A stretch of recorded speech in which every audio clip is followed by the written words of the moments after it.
Ja, Steve Pelletier yine Mike initially Billigana başlayın, Keenly Cheatney Dashiche, Billigana Dashnella.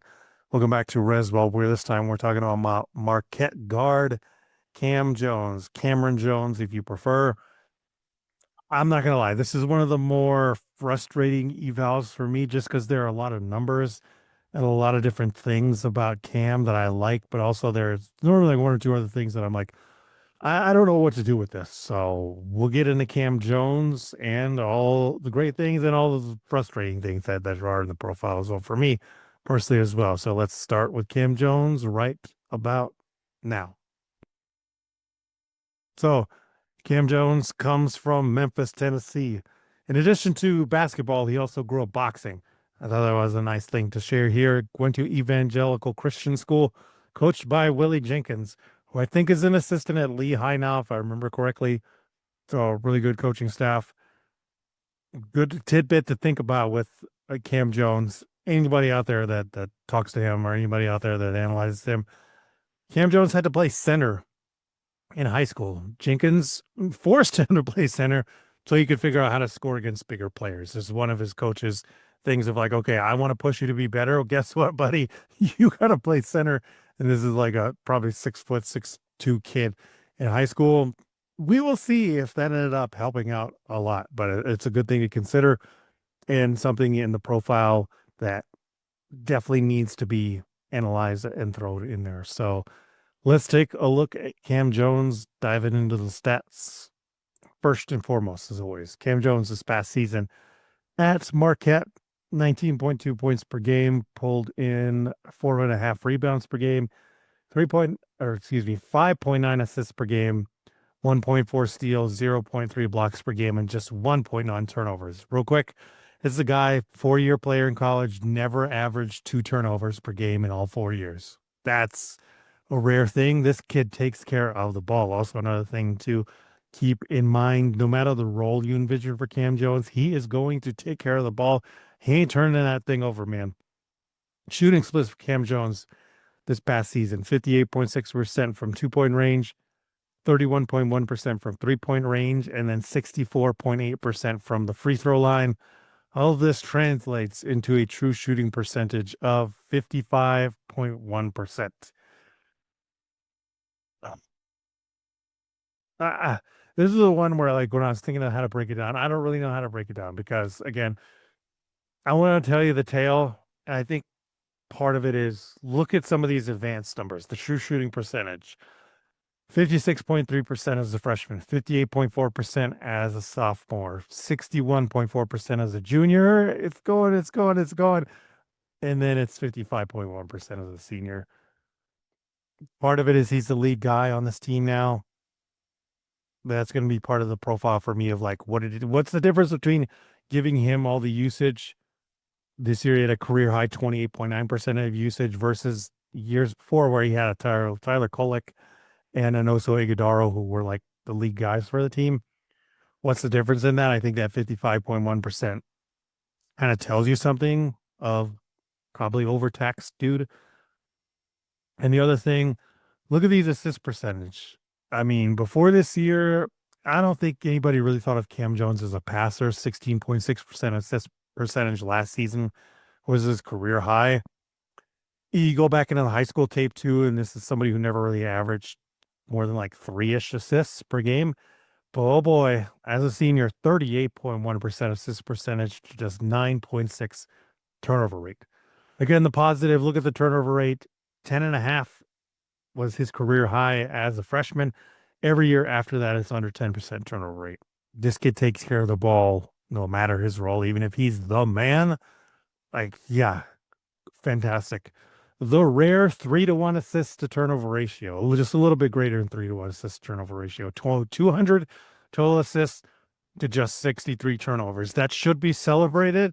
Whether or not you think Cam Jones is going to be a point guard, I think that's absolutely up for debate because before this year, going all the way back in high school, he could pass, he could take care of the ball, but I don't know that you saw him as like a lead guy, and that was something that I have not seen anybody argue for until now when he has the 200 assists to 63 turnovers. If you want to argue for that, and say Cam Jones should be a point guard even as a backup in the NBA, I'm not going to stand in your way. I'm just not going to be the one making the argument because anytime there's a 1 year wonder guy like this with any of the stats, whether it's like a 1 year wonder scoring dude, 1 year wonder defensive stuff, 1 year wonder shooter, I I'm going to give pause to that because it's 1 year, especially with a player like this that's been in college for a long time. And then they have the 1 year production that's really good. The rest of it isn't as stellar. I just, I always am hesitant with that because I've been burned on prospects for him. Like, oh, look at that. That's really a clear indicator that they're going to be a good playmaker now. It's not. It's not necessarily. It could be a couple reasons of like they know the scheme very well. Their teammates like they have really good chemistry with this. As I always say, point guards are born; they're not made. Can Cam Jones still be a combo guard and still actually play the point guard position in the NBA? Sure. Do I trust him to be a lead guy in the NBA and be like the primary playmaker even in the second unit? No, I do not. Just because again, it's an outlier one season, and I don't really see the point guard ish vision of being the point guard in the NBA, the primary playmaker even in the second unit. So he's gonna be fine. I still think he's going to definitely deuce. And again, take care of the ball. That's one thing you showed, but I don't buy into the 1 year of this fantastic production screaming like, oh yeah, NBA point guard here. I do buy into him being a 3 point shooter. I know this season, 31.1% from three, not good. And it sucked because he was shooting so well at the beginning of the season. If you remember when Cam and I broke him down, I think he was shooting something like in the 70s, like the mid 70s from two, and he was still shooting his stellar like 36% or better from three. Everything was pointing to like, boy, oh boy, this is going to be a fantastic season. But oof, I mean, really cooled off as the year went on. Conference play in particular was brutal to Cam Jones, 26.4% from 3 point range. I think the 3 point numbers tell the tale of this is an overtaxed role player, which is okay. It's fine. Again, it's part of the going to the assist thing too. Of like, I think all of these things just scream that he's going to be better when he's not the guy. And I don't think anybody's arguing to like draft Cam Jones as the guy, but even if you're thinking of him being like a primary dude that you give the ball to create in the second unit, I think the 3 point numbers this year prove that like I don't think you should give this guy primary duties because his best times were the years before it, where he was a supplementary dude to Tyler Kolek and also Iguodala.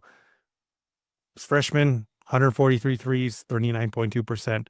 As a sophomore, 278 threes, 36%. As a junior, 234 threes, 40.6%. And then as a senior, 206 threes. The threes went down as well. I mean, he's a primary creator, so he's less of the supplementary shooter.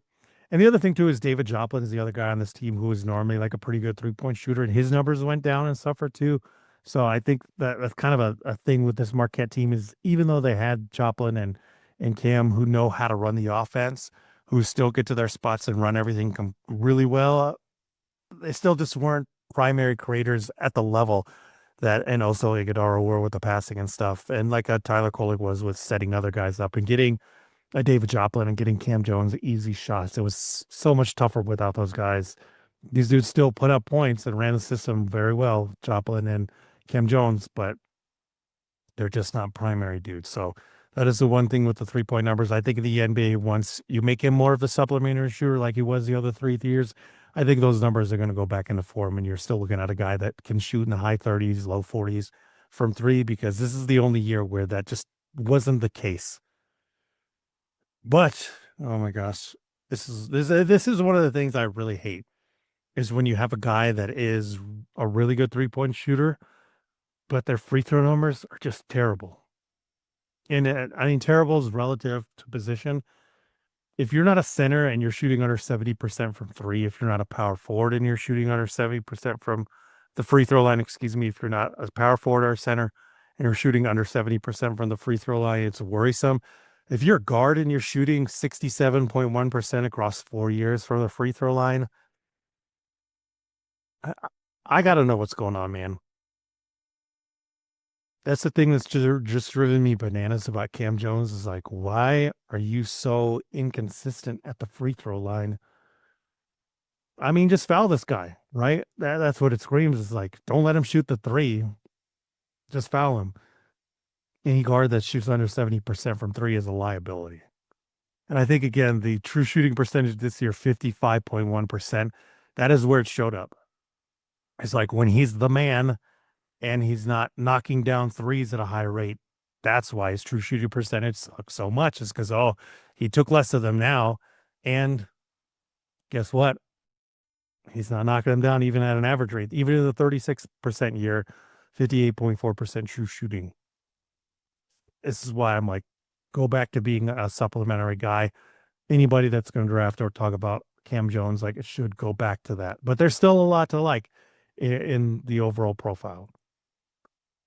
Some people are going to give him the undersized knock, 6'3" and a quarter inch without shoes. So we're looking at like 6'4", 6'5" guy, 202.4 pounds and a 6'6" wingspan. So almost a +3 wingspan. Those are fine measurements for a guard. And you're looking at 6'4", 6'5" in shoes, 6'6" wingspan, 202. Anybody that's seen Cam Jones knows he's a stout guy. Doesn't really get shook on defense, doesn't get taken advantage of. I don't know that he's going to be a standout defender, but definitely not a liability. And comes from a Shaka Smart system, so understands positioning, off-ball stuff. He's not going to get lost. 4-year guy that's been in that system that knows how to run those things. I feel pretty solid. Again, not somebody that's going to get cooked, even if he does end up being a starter alongside like a jumbo guard or something like that. I still think positionally he can guard the 1 and the 2, and you'll be fine. He's definitely not going to be the worst defender out there. Look at this shot chart, though. I mean, look, this is Dylan Harper. This is Kobe Sanders. These are guys that have been either thought of as the man since offseason in Dylan Harper, and the absolute riser, the guy that's won the offseason, as I said last time, in Kobe Sanders. But Cam Jones got to the paint and got to the rim way more than both of these guys. This is why I started with the high school thing of Coach Willie Jones at his high school saying, hey, you're going to play center because you got to figure out how to score against the bigger guys. Well, congratulations, Coach Jones. That was a fantastic plan. Because look at this. 4 years later, 5 years later, whatever it is, 215 shots at the rim, sank 142 of them for 66%. I don't care what the color is. If you're a guard and you can get to the rim over 200 times and you're not like an explosive Vince Carter dude, and you're over 65% at the rim, elite. And then 50.5% in the paint on 101 shots in the paint. 51 of 101, again, elite. I think the runner floater game is great. I think his being able to get to the rim is really good, even though he's not like the quickest dude. He knows how to change speeds. He understands. This is where positioning is normally we say positioning on defense, but I think going back to the high school thing of like, hey, you're going to play center. I think that's where that started, is like, I understand I'm not going to blow by these guys. I need to create with the handle, create with the pick and roll, and then know like when my feet are placed here and the guy is here, this is the kind of shot I have. This is the positioning I know they're going to be in. So I know this is where the space is going to be created. Again, you don't get to the rim that many times unless you're a mega athlete, which Cam Jones is not. You're the fastest dude on the court, which again, Cam Jones is not. Or you're dedicated to your craft. You understand footwork and positioning and can manipulate the defense with your ball handling and the tape study of knowing where the other guys are going to be, which is exactly what a Cam Jones is. So maybe the best guy at getting to the rim in terms of the guard spot.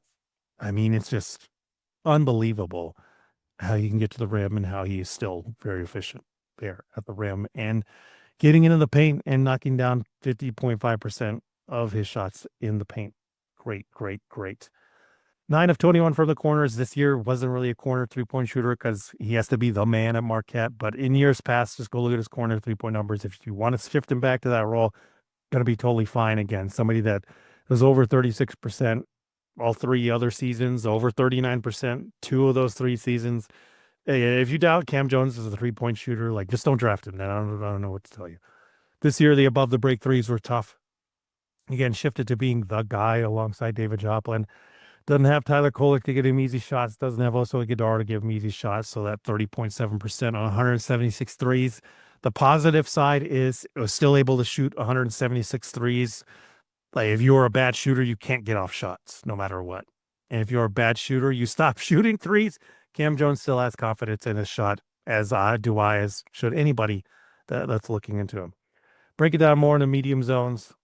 Number one, corners, 4 of 9 from left, 44.4%, 5 of 12 from right. The percentages are still very good. Last time I'll talk about the corners here. 12 of 51 from the left wing for Cam Jones, 23.5%. Brutal, man.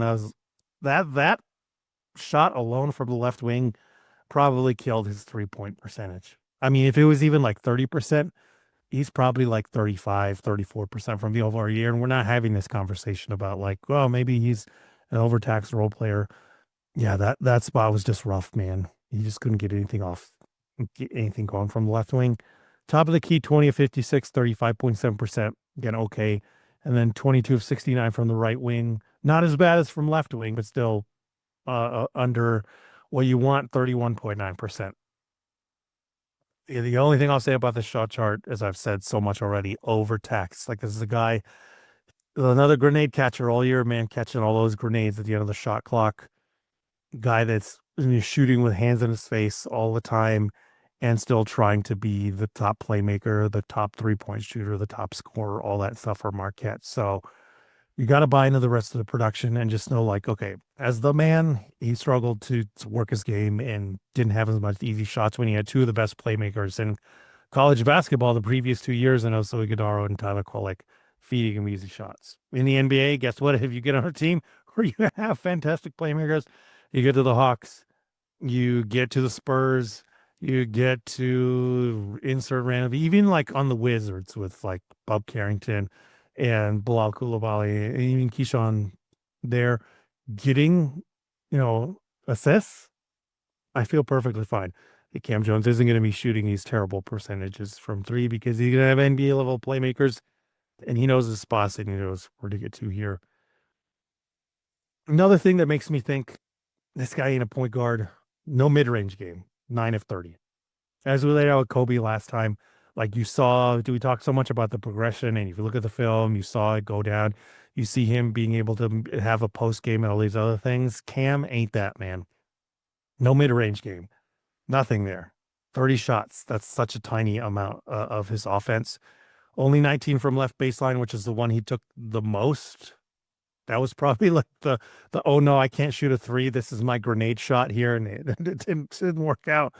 6 of 19, and then everywhere else was under 9 shots. 8 from the right baseline, 25%. 0 of 1 from left elbow, 1 of 2 from right elbow. Those elbow jumpers, again, this is where point guards are born. They're not created. If you don't have an elbow jumper, I just can't buy into you as being a point guard in the NBA. Like, if you're a 4-year dude and you never developed an elbow jumper, you're a combo guard at the best, man. You know how to pass, you know how to take care of the ball. But that's the shot, those elbow jumpers to me that scream like I get run off the line. I know I have this wide open shot here. I can knock it down on a high rate. Or hey, I can, come off the pick and roll and get this easy shot here in the elbow and knock it down there. And then reutilize that to open up my 3-pointer. I mean, if Cam had an elbow jumper here, I it's another thing that makes me think like, man, if he got run off the line and he could have gotten to an elbow jumper right there, it makes the defense guard you differently to where instead of being close up on you to where they're like, okay, now we know you're not going to shoot the elbow jumper, so we're just going to run you off the line. And the other one is like, uh-oh, he has an elbow jumper. We got to stay back at least a foot or two, and then it makes the defense change how they're going to guard you, and even in pick and roll and stuff like that too. If you know this guy and got an elbow jumper and pick and roll, then you're just jumping the screen. You're having the big man or whatever get in his face to not have him shoot the three because the next closest shot he's going to take is in the paint, and you have your center there to clean things up like that. So, yeah, this is why I'm like, as a supplementary 3-point shooter who can get to the paint, who can playmaking, all that stuff, cool. But if you ask him to create even in the backup, just not having that elbow jumper really makes the defense not have to respect you anywhere other than three at the paint. And that's an easier guy to defend than other dudes that can create and be more shifty and do a bunch of different things with the ball in their hands. And it's not a bad thing. It's just that I don't buy into Cam Jones as being like a primary dude. I buy into him being more supplementary. So another guy that I had a really hard time with the comp because I do see a lot of different dudes in there. There are two though that I kind of came down to, like Trey Mann. I did see a lot of Trey Mann and Cam Jones just with the creativity with the handle, even though not necessarily being like the best athlete. I do think Trey Mann, once he gets a clear path to the rim, can yam it on you a little bit better. But Trey Mann definitely does not shoot this high percentage at the rim, maybe like ever. Doesn't have that kind of a craft and touch that a Cam Jones does, and probably is more of like a jump shot dependent dude that would shoot mid range over getting the paint and generating free throws and stuff. But the other thing about Cam too is like, oh my gosh, for this is the last maddening part. I swear I'll touch on. After giving you all that, if you had no idea about Cam Jones, do you think this guy would be like a free throw generating magnet with how he gets to the rim, how he gets to the paint like that? His career high free throw attempt rate is 16.2%. Anything under 20% is brutally low. And for all the other things in the profile, again, I don't understand why Cam Jones doesn't get to the free throw line with all the other things he can do. Like, I don't get it. That's the one part that still mystifies me, especially with the like background of, hey, you're going to play center. You would think you knew how to draw contact a little bit more and do things like that. And it really threw out like a bunch of other kind of comps of more physical cards that's a big part of the game is get a free throw line. So it's like, okay, I'm arguing for this dude who's like 6'4" ish, 202, pretty good wingspan, not going to get cooked on defense. I think he's more of a supplementary shooter when he was in this role of being like number two, number three, still's really good 3-point shooter, like all those things he can do while still developing ball handling, while still having this 1 year of really good production as a playmaker. That is something of like you just can't throw that out. It still has to be in the profile. Where I came down to was Sam Merrill. This is probably the one where like people might push back on me a little more because I don't know that many people think of Sam Merrill as like a really high level role player, but he played like the fifth most minutes for Cleveland this last year, I believe. He was like the seventh man in the playoffs. And the only part of it that doesn't really factor in is getting to the rim like the way that a Cam Jones is. But if you look at their production, it's very similar in terms of working their way into being the guy, being a really good 3-point shooter. Where the two fell off was just like Cam Jones's last season. The 3-point numbers fell off, but again, I think it's more like team contacts and things. They're both kind of around the same size though, 6'4", 6'5", 202, 205. And Sam Merrill takes care of the ball. I think this past season, if I remember correctly, he had 108 assists to 35 turnovers. Like, woof, man, like that's elite. And it's the same thing with Cam Jones here. It's elite the way he's able to take care of the ball like that. And I think that's the same type of role that you're going to be asking Cam Jones to do in the NBA is be the shooter in the second unit. Hey, guess what? He can actually start in times too, because I think that a Cam Jones is a better athlete than Sam Merrill, not like by leaps and bounds, but the 3-point shot, the size, you can play him at point guard, you can play him at shooting guard. Sam Merrill's been playing a little less at point guard, but same thing. He developed that handle and developed a playmaking vision to when he gets to the NBA, have that fantastic assist to turnover ratio and can sit in that point guard spot while the rest of the roster around him ends up shifting to be more positionless and guard somebody else to where Sam doesn't have to guard the other point guard in there. I think it's going to be that same thing for Cam Jones and Sam Merrill about to get paid, man. With the way he can shoot the ball like that, take care of the ball like that, and not get cooked on defense. I really think Cam Jones can come in and be that same kind of guy. And I don't think he's going to take quite a bit of time like a Sam Merrill did, where I believe he was either like the last pick or went undrafted there. I remember in that draft class, like I really tried to lobby hard for him since I saw him a lot in the Mountain West being the New Mexico guy. And it's just like, man, the IQ and the basketball skills and all that stuff and the development, like you just can't knock that. And he is a fantastic 3-point shooter. I will mention Maxwell and Stephen Gillespie from, the draft sickos. Again, this is their kind of guy of like, sure, as the man, production and efficiency went down, but when you go in the NBA and you ask him to play a role, guess what? He can get to the rim all those different times. Guess what? He is a fantastic ball handler. And oh, he developed court vision to enhance the way he takes care of the ball while also being a fantastic 3-point shooter. So Cam Jones, again, there's a lot of confounding things in the profile, but simplify being a 3-point shooter, being a supplementary role player. I think you're going to really like what you got in Cam Jones. And I'm not going to rule out that realm of possibility to where he does actually become a really good playmaker and be like a primary guy in the NBA. The only two things that I really am going to push back on, again, can't generate free throws. I don't. It's another one of those things of like, don't argue for like, oh, this guy's going to generate a lot more free throws than the NBA. That just doesn't happen. I don't. I can't think of a single guy that in college couldn't generate free throws, and then in the NBA, he's like, oh, that guy's a free throw magnet. It just doesn't happen that often there. And the other thing is just being, this guy that is a high level playmaker. Yeah, again, same thing. When the dude has a 1 year of that and then doesn't have the elbow jumper, these things that normally indicate, oh, he could be an NBA point guard. Those are just the two things that I'm like, I just don't see it, man. So some things to look at for Cam Jones on YouTube. Uh, Forgot to say Cam Jones, again, the confounding part of it. I have Cam Jones at 47 now. I understand if you want to put him in the first round. I don't really am going to dive back into this and reconsider seeing with the withdrawals and things where to end up with Cam Jones. But again, the Sam Merrill comp, I'm like, where do I take Sam Merrill? Maybe I take him in round one for sure.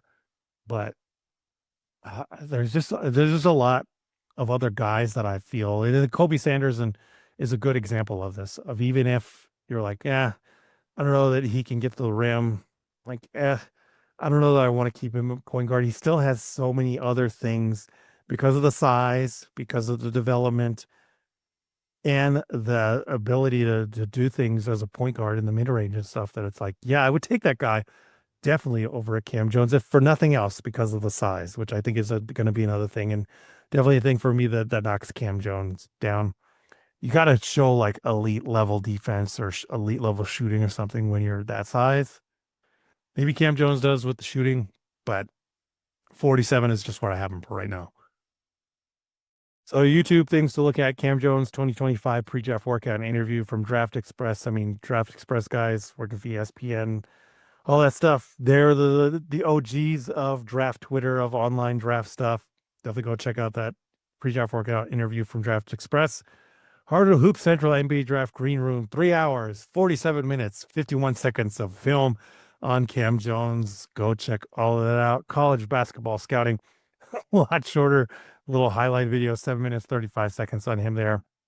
And then last two things, Cash Iggy, bunch of Cam Jones film to look at there. Go check out all the stuff Cash Iggy put out on Cam Jones. And the Charlotte Hornets, again, shout out this Charlotte Hornets account, man. They're doing some great job of putting out all these combine interviews with on point audio and video.